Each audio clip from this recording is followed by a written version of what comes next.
Salut tout le monde, avant de commencer la vidéo, je tiens à préciser que celle-ci sera en audio. En effet, moi je suis aveugle, donc c'est compliqué de me filmer. Là j'ai réussi, mais je vais pas rester dans cette position 20 ans. Donc du coup, je vous retrouve pour la vidéo en audio. J'espère que le contenu, lui, restera le même pour vous. Goodbye. Yo tout le monde, c'est le football à l'aveugle. On se retrouve aujourd'hui pour le débrief du match FC Barcelone Atlético Madrid.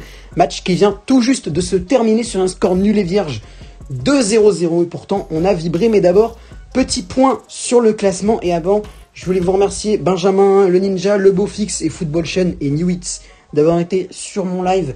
Donc pour Barça Atlético, le commentaire. Donc merci à tous les quatre. Même si Newits il est passé en coup de vent. Mais merci à tous les trois, Football Chain, Benjamin et le Beaufix, d'être passé. Sur ce, du coup, le petit point sur le classement, l'Atlético Madrid, les Colchoneros sont maintenant donc à 77 points, donc 2 points toujours d'avance. En fait, ça reste à peu près comme c'est juste les points qui bougent.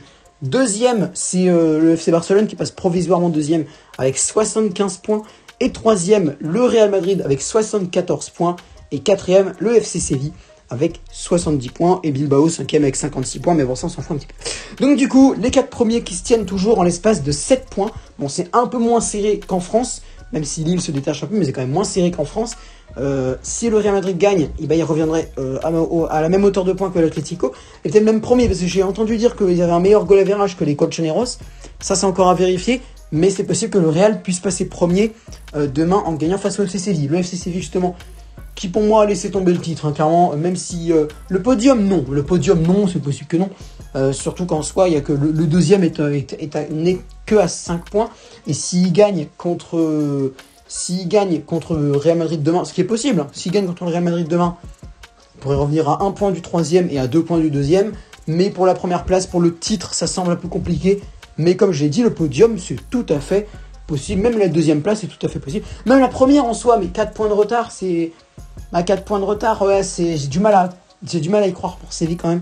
C'est possible, mais j'ai un petit peu du mal à y croire pour les Andalous.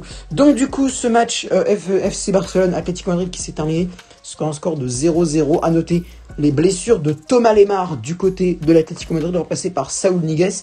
Il est possible que Lemar ne soit pas là pour l'Euro. Reste à voir dans les prochains jours ce que les médecins madrilènes en penseront pour Lemar, si la durée d'indisponibilité de l'international français est trop large pour pouvoir espérer jouer l'Euro 2021.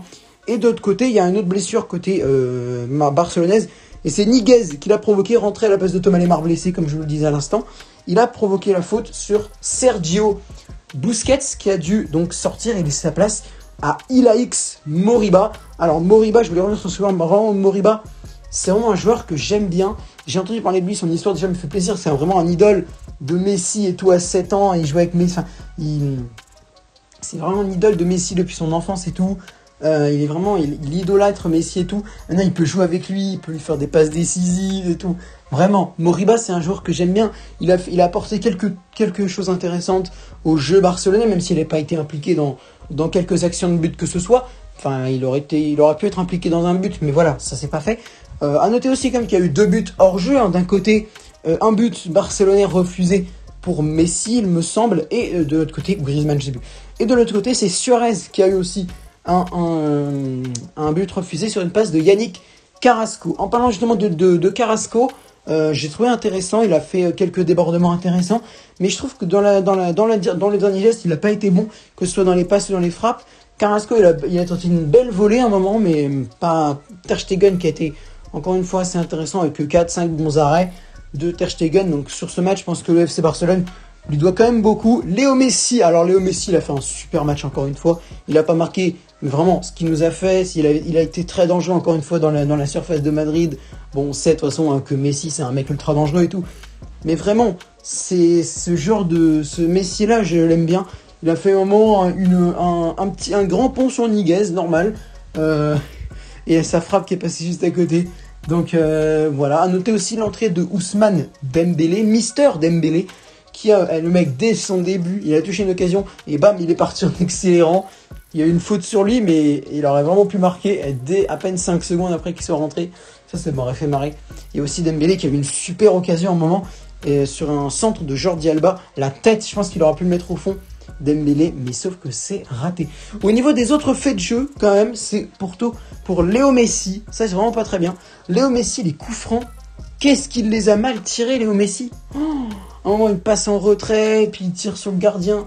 Enfin, il y a pas eu beaucoup de... Il n'y a même pas eu de coups francs, en fait, où j'ai pu dire « Oh, Messi, attention !» il aurait vraiment pas failli marquer, là, Léo Messi. Tu vois, j'ai vraiment pas pu dire ça. Messi, vraiment, il les a mal tirés, ces coups francs. Je pense notamment à un où il a fait une passe en retrait à un joueur, je crois Pedri, un truc genre. Mais non, c'est Messi, là, il les a mal gérés, les coups francs, la Pulga. Reste à voir un petit peu ce qu'on peut avoir pour la suite. En tout cas, le Barça reste donc toujours à 2 points de l'Atlético Madrid, mais passe devant virtuellement le Real Madrid, 1 point, qui jouera demain face à Séville à 21h. Moi, je pense que je suivrai Rennes PSG.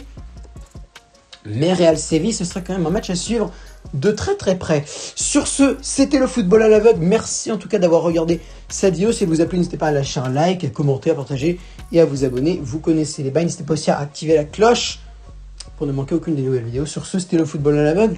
Au revoir et à bientôt.